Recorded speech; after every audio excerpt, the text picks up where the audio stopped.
Financial గా అందుకే ఆయన భార్యకు కూడా సీట్ అడిగారు. అది ఇవ్వనందుకే కదా ఆయన బయటికి వెళ్ళారండి.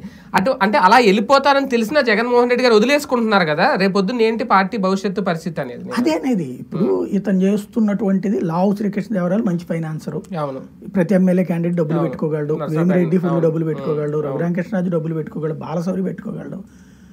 ఇట్లాగా అందరూ కూడా డబ్బులు పెట్టుకోగలిగిన వాళ్ళే. ఈవెన్ విజయవాడలో అతని పేరేంటి, ఇంతకుముందు పీవీపీ అయితే అతను పెట్టుకోగలడు, కేసీఆర్ పెట్టుకోలేనుడు ఒక రకంగా చెప్పాలంటే.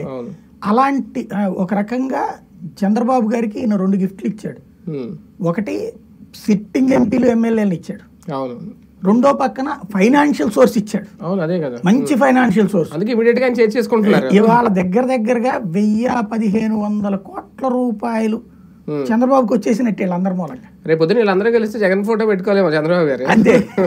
అంటే అతనిలో తనకి వాళ్ళ డబ్బులతో గెలిచింది ఏంటి, పేరుకి వాళ్ళ డబ్బులు యాడ్ అయినాయి అనేటువంటి ఫీలింగ్ వీళ్ళకి. అది అతని అహంగా కనబడుతోంది వీళ్ళ మాటల్లో. వాళ్ళ అడిగినప్పుడు ఏంటి అహంకారం, మేము డబ్బులు పడేస్తే వచ్చిన సీట్లు అనేటువంటిది.